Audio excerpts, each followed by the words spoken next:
everyone. Welcome to my kitchen. It was a pleasure to see everyone's video. My name is Tracy and I live in New Jersey currently, just south of New York City. And my research paper set out to answer one question that I've always had, which is, can athletes meet their protein and amino acid requirements in their diet without supplements? Here's what we know. We know that athletes have higher nutritional requirements. We know that protein builds and repairs muscle after training. We know that amino acids are the building blocks of that protein. And we know that there's a window of time, 1 to 2 hours after a hard training session, where protein synthesis and glycogen resynthesis is at its optimal time. So, can athletes meet these requirements without supplementation? Well, here's what I found out. That number one, above all, the protein that is preferred by athletes is whey protein because of its absorbability in muscle tissue, above soy and all of the plant-based proteins. It's a huge industry, whey protein, for the United States. We are the leaders in the production of whey protein. It's a $17 billion industry, and China and Southeast Asia import most of our whey.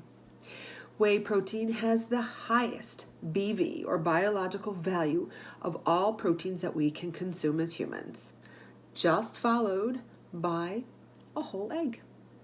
You can read my report for the remaining foods that have high biological value for us. Whey protein is an anti-inflammatory, anti-carcinogenic, and antioxidant. However, whey protein in our market is loaded with sucralose and additives, not the good carbs that replace glycogen stores after a workout, but the sucralose that spikes our insulin to get these delicious flavors. Whey protein also is very difficult to digest because of the lactose. That's one of the biggest problems, is adults can't really digest lactose. So it can cause a big problem for a lot of people.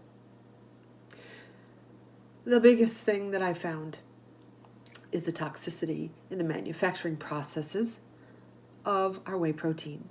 I encourage everyone to check out something really cool, and that is cleanproject.org. cleanproject.org. It lists 134 whey proteins by rank A to F, and it's shocking what you will find. Cleanproject.org also gives ratings on the toxicity and cleanliness of dog foods and cat foods and soaps, etc. Whey protein inclusive. Really cool website. I want to share that with you. What about branched chain amino acids? Since that's the building block of protein, why don't we just drink aminos and skip the protein? Just doesn't work that way. At least that's what the experts all agree upon. Our textbook has a brilliant quote that says, our body is not equipped to handle these unusual combinations of amino acids that supplements provide. And I've ingested and sold and talked about aminos for years. And I've really come to learn through this project that amino acids are used in our body at the moment that it is needed. In other words, whatever we take in, it's only going to use what we need. What happens to the rest? A lot of stuff happens to the rest. It could be stored as fat. It could be excreted. It could be used for other biological functions. But it doesn't mean it's going to help build and repair muscle if we don't need it. It could actually become quite toxic in the body. So, not much evidence supporting that we should continually be using branched chain amino supplements as intra-workouts. Interesting, right? So, can athletes meet their higher nutritional requirements, especially of protein and amino acids, for building and repairing muscle just by eating? The experts say yes. The key, mixed meals. Eat your protein with carbohydrates and fat. Yes, whey protein is touted to be the most absorbable form of protein. Absorbable, yes. Digestible, not so much. We want slower absorbing protein. We want that because then those gorgeous amino acids get broken down and utilized by our body extremely efficiently and appropriately. No toxicity. We know the body is all functioning together. So the key is mixed meals. Carbs, protein, healthy fats. So as a nutritional educator, here's what our recommendation is. And this is the industry recommendation that we can feel comfortable about. Recommend to the athletes 0.4 grams of protein per kilogram of body weight 4 times a day. That'll equal up to approximately 1.6 grams of protein, which is around the industry standard for athletes.